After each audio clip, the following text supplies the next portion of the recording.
If you're going to achieve anything, you have to take action. And action is what Trump University is all about. But action is just a small part of Trump University. Trump University is about knowledge, about a lot of different things. Above all, it's about how to become successful.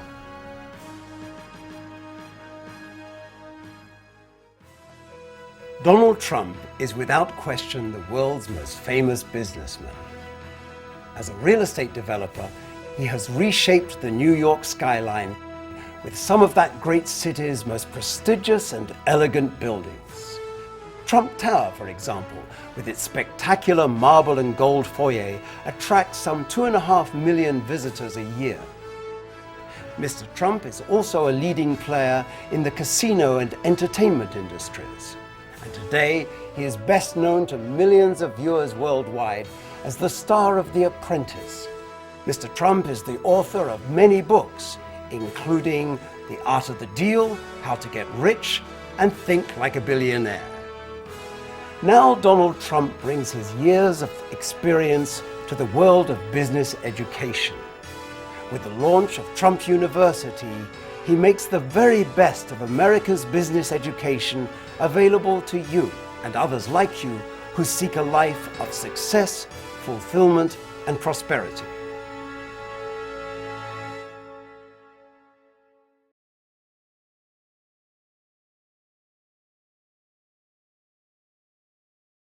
Mr. Trump, you made your name and your fortune by becoming America's most successful real estate developer. In recent years, you've become equally visible as an entertainer, yes, but also as an educator, through The Apprentice, through your books, and now with the launch of Trump University. My question is this: in the business world, why is education so important? It gives you an advantage, it gives you an edge. In fact, sometimes it gives you a very big edge. So people with education just have the advantage over people without. It doesn't mean that other people aren't going to be successful, but they certainly don't have the advantage. Let's talk for a moment about your own education. You spent your later high school years at the New York Military Academy. You went on to graduate from the prestigious Wharton School of Business of the University of Pennsylvania. How did what you experienced then in your education contribute to the success you enjoy today? Well, I think maybe more than anything else, my education gave me confidence. I went to Wharton. Wharton School is, to me, and probably to most people, including Business Week, the #1 business school in the world. And I did very well. I was a good student. I liked being a student. I enjoyed it. People are sometimes surprised to hear that I was a really good student, but that's okay. But I liked it. I liked academic life. But beyond everything else, I was able to compete, and more than compete, with very, very smart people. And when I came out into the world, in addition to what I knew, I had a sense of confidence. You've learned from mentors, notably your father, Fred Trump. For someone in pursuit of success, what do you see as the value of personal mentorship from your experience? Well, my father was my great mentor. He was my friend and he was my mentor, and I learned a lot just by sitting at his knee. And you learn from being with people that are smart and being with people that have just done it. And you learn a lot. And if you don't learn, you're not very smart. And you know what? That's okay. It doesn't mean you're not going to be happy. It means you're not going to be very successful. But you may be a guy that's not so successful that's happy. And in the end, maybe that's the most successful person of all. But you're not going to make great wealth if you don't learn. Having mentors is a great thing if they're the right mentors. Having Fred Trump for a dad was really lucky for me. I was very lucky. And, you know, you have to be a little bit lucky in life. And whether we learn at Trump University or don't learn at Trump University, there's always going to be the element of luck. And I tell that to people, and I shouldn't be telling them, because they'll say, well, if it's luck, then what do I have to study for? I'll just roll the dice. The fact is, the harder you work, the luckier you get. And as you learn and as you progress, you will get more and more successful if you're doing it the right way. But there is always an element of luck. Let's talk for a moment about business education in America today. You see the results of it, good and bad, in the people you deal with every day. In your view, what's positive and what could be improved about the business education we have right now? Well, oftentimes business education today, and I see it all the time, kids come out of college, the best colleges, Wharton and Harvard and Stanford and some of the great business schools, and they'll come out and they won't have practical experience. And I think one thing that business colleges should be focusing on more is practical. In other words, get out there and do it. There's too many case studies that aren't practical. So I see a tremendous lack of practicality in what people are learning today in business school. So now you've launched Trump University. What does this new venture mean to you? Well, Trump University is something that I'm very proud of. I'm proud of the concept. I'm proud of what's happened. And it really began a few years ago. I'd go and make a speech, and I'd make it for a group that normally would get 300 or 400 or 500 people, and over 10,000 people would show up. And I'd say, what's going on over here? And they wanted to hear what I had to say, and that's a great honor. And then I'd go and do something else, and people would rent a ballroom, and they'd call me up, and they'd say they needed a bigger ballroom, and then they'd call me up again, and they needed to go to the Jacob Javits Convention Center. So I felt there was a lot of people, or there would be a lot of people, and are a lot of people out there that want to learn something, and they want to learn it from me, and I'm just honored by it. So all over the world, it's not just in America, because Trump University will be online. It's going to have an international reach. All over the world, people will be buying courses and programs carrying your name. What do you most want them to get out of their membership in Trump University? Well, I want them to get knowledge. I want them to get success. I want them to be really successful, because most of the people that go to Trump University are going to be ambitious people. They're going to be type A personalities. They're going to be people that want to succeed. Now, there are different forms of success. Happiness is a form of success. But monetary success, I think, is really what I'm looking to give. And the people that are going to study under Trump University and in Trump University are going to be people that want to be successful in business, and we're going to make them successful in business.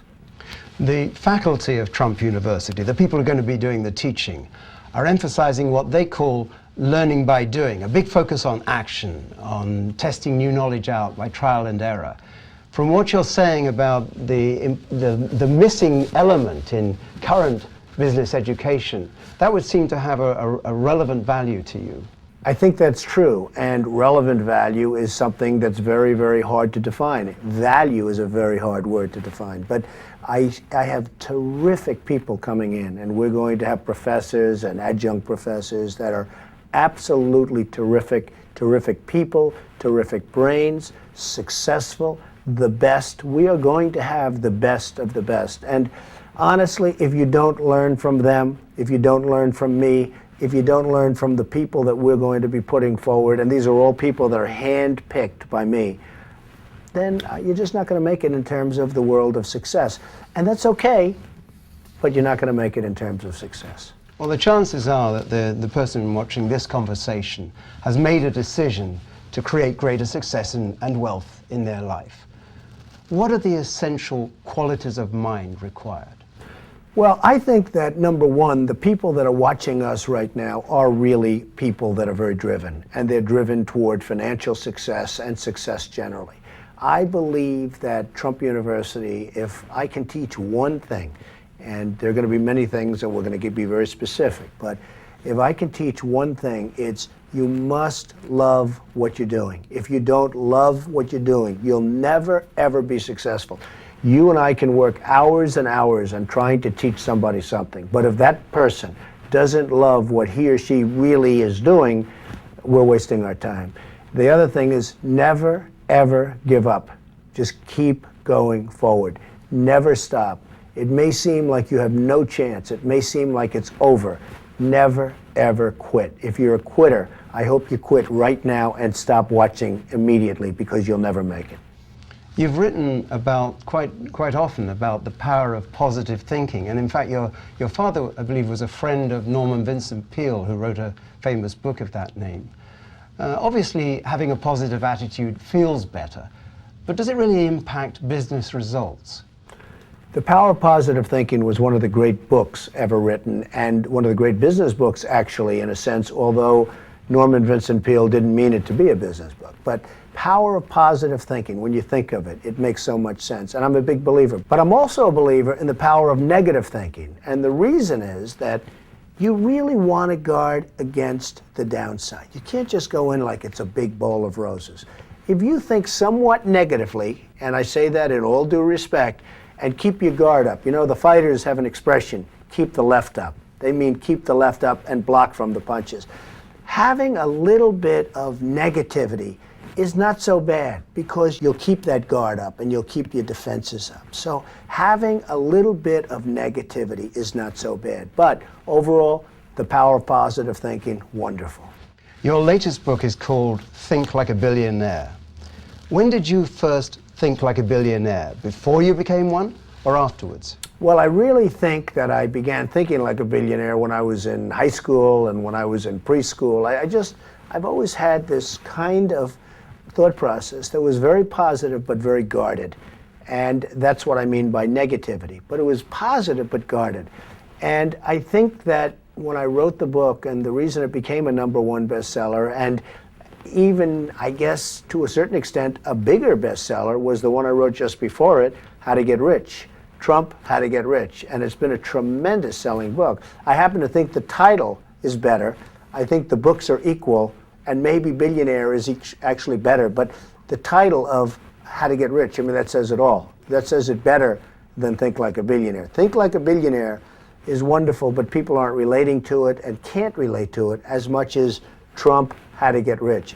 But these two books became #1 bestsellers. They've been terrific books, and they're going to be a big part of our course because it does set out my thinking.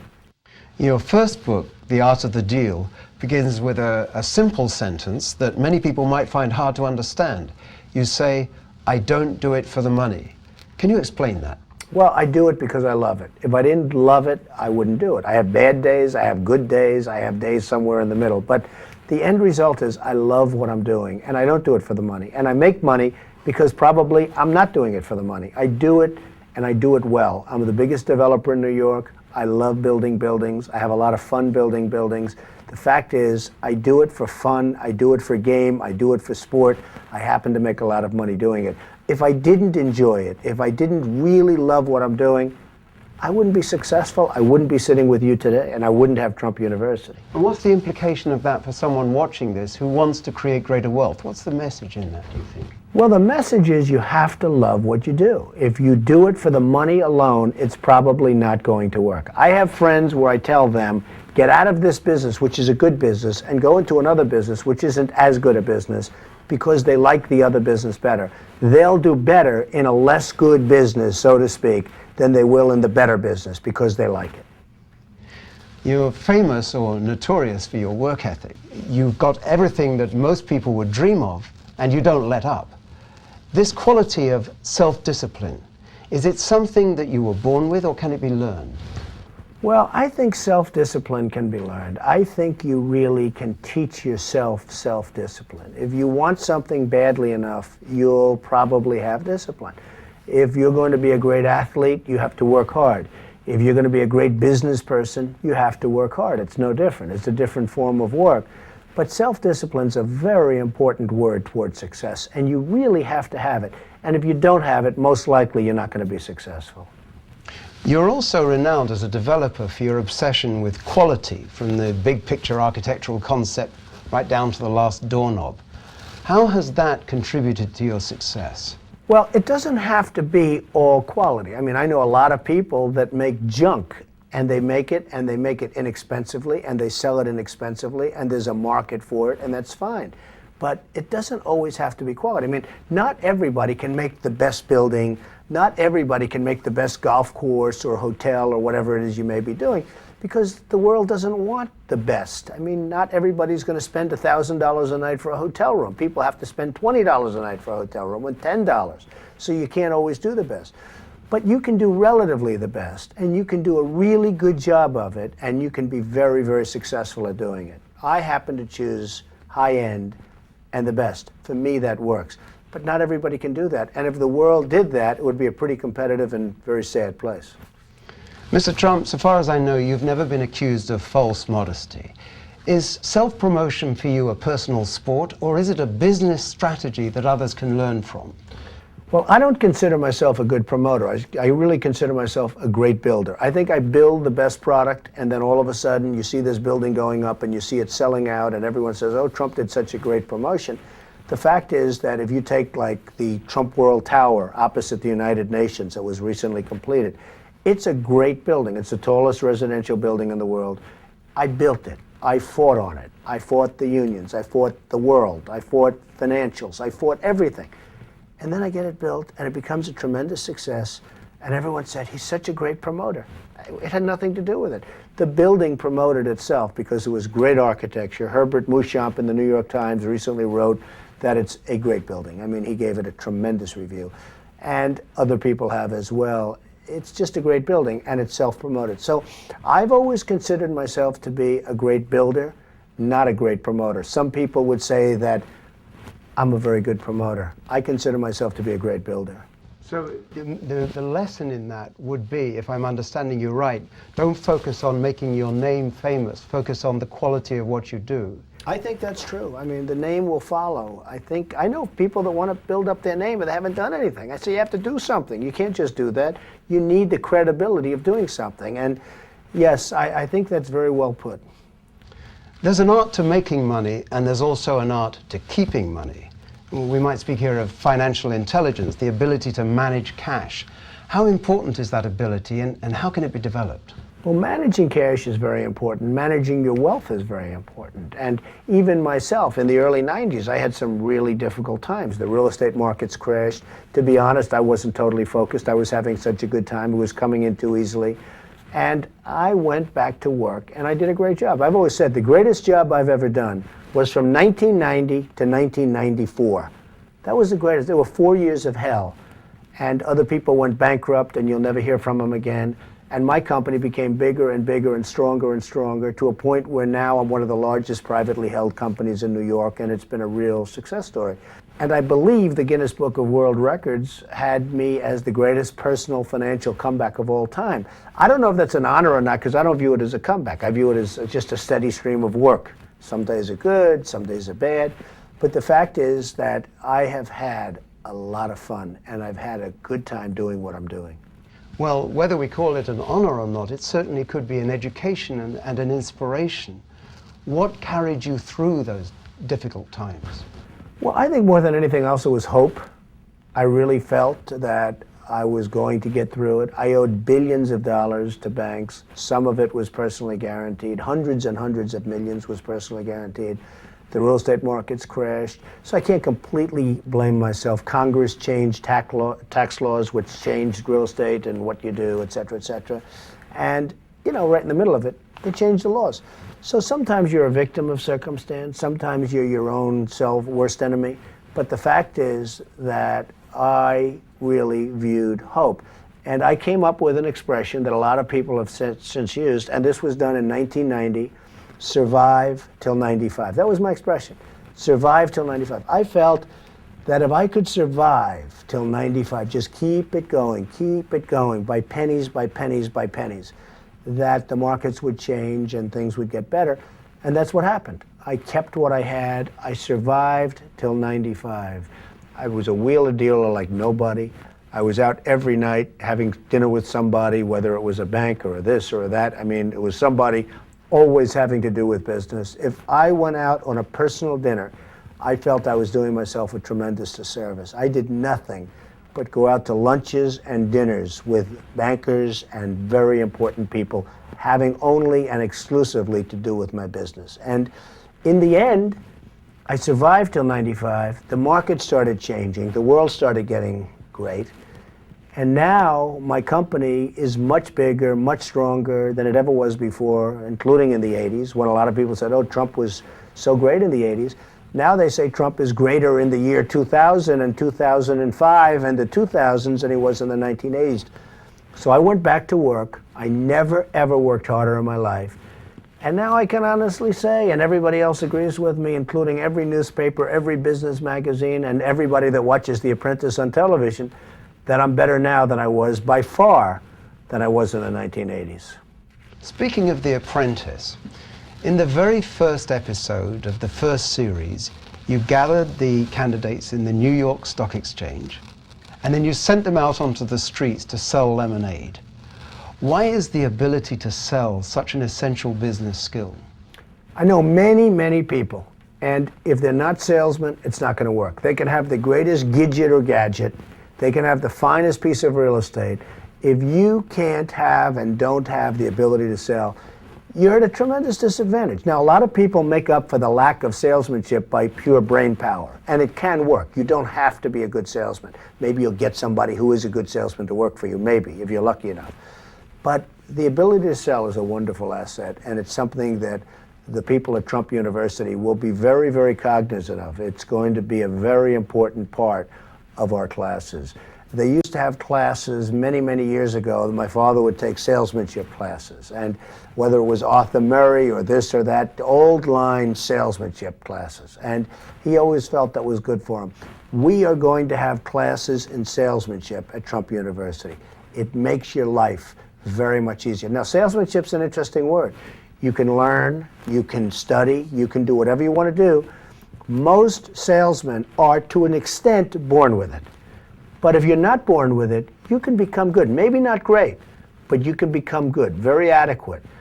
Usually, when I see somebody who's a great salesman, they've sort of always been naturally a great salesman. But you can learn. And by the way, the great ones can get better. Can you think of an example of someone you admire with those skills? Is there anybody comes to mind? Well, when you look at salesmen and when you look at people throughout the world, I mean, usually it's the great business leaders that are good salesmen. Now, sometimes people are such good salesmen but not knowledgeable in other ways, and they sell bad concepts. That's the worst.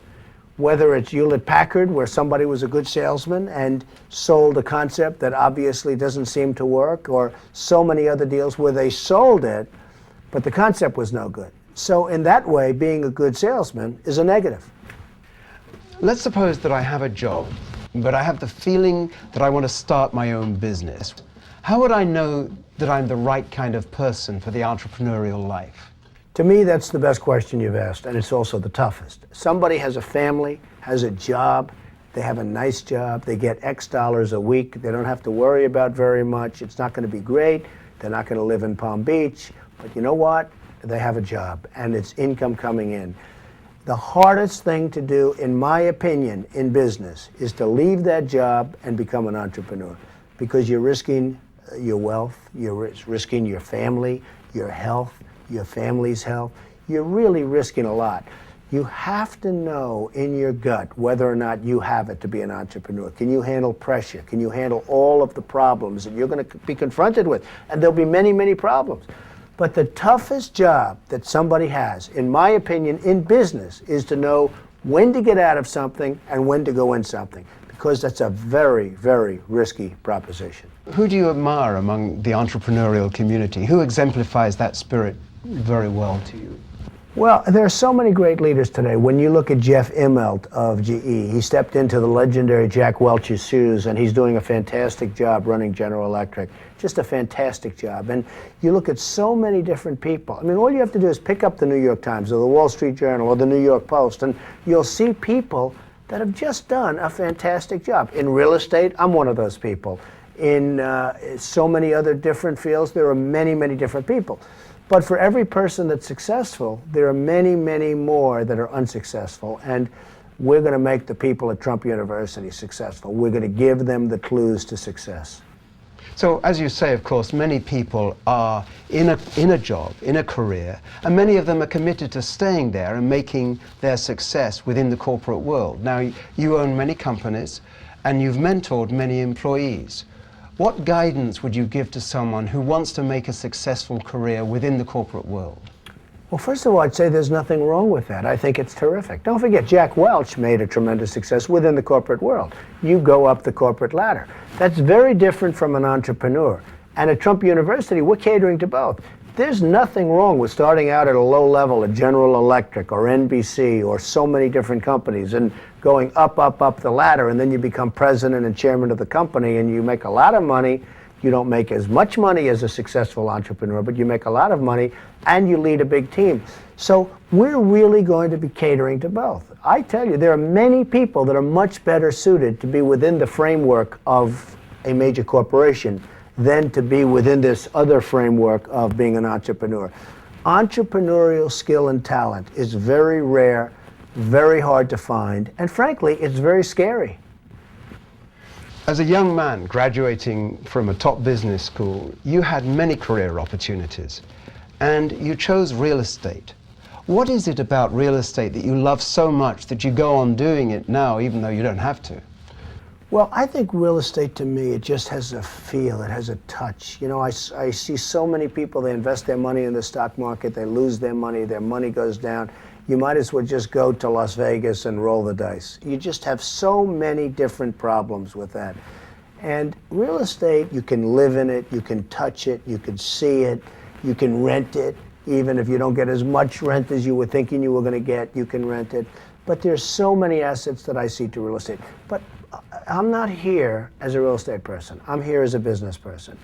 Trump University is going to be real estate, but it's going to be every other form of business. It's going to be every business. If you want to build a company, it doesn't have to be in real estate. Some of the great companies, you look at Microsoft and some of the great companies, they were built fairly recently, and they have very little to do with real estate, if nothing to do with real estate. So there are a lot of opportunities out there for wealth and the creation of wealth, and that's what we're going to teach. I happen to be in real estate. I happen to like real estate. I love the artistry of real estate. I have a friend that came to me. He's a very, very rich man. He lays cable in the streets. Okay, doesn't sound like much, but he's worth hundreds of millions of dollars. He'll make a penny a foot, and he's worth hundreds of millions of dollars. And he walked into Trump Tower 2 weeks ago, and he looked at me and he said, you know, I look at this great building, and your name is on it, and people know who you are. I make a lot of money, Donald, but I put cable in the streets. Nobody knows who I am. I can't get into a restaurant. But overall, he's happy. What can I tell you? So Trump University is in the business of teaching people success. So if there's one step towards success that anyone watching this could take right now, what might that be? I think the biggest step towards success is going to be sign up at Trump University. We're going to teach you about business. We're going to teach you better than the business schools are going to teach you. And I went to the best business school. We're going to teach you better. It's going to be a shorter process. It's not going to involve years and years of your life.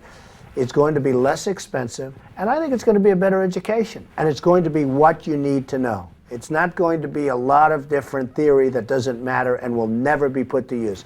It's going to be what you need to know.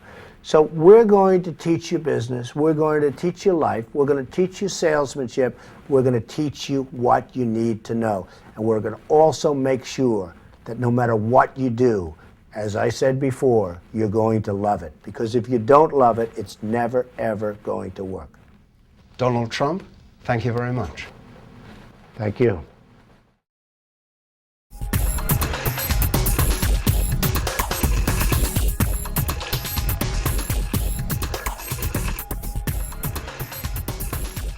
At Trump University, we believe the key to success in today's business environment is knowledge. No matter how you define success,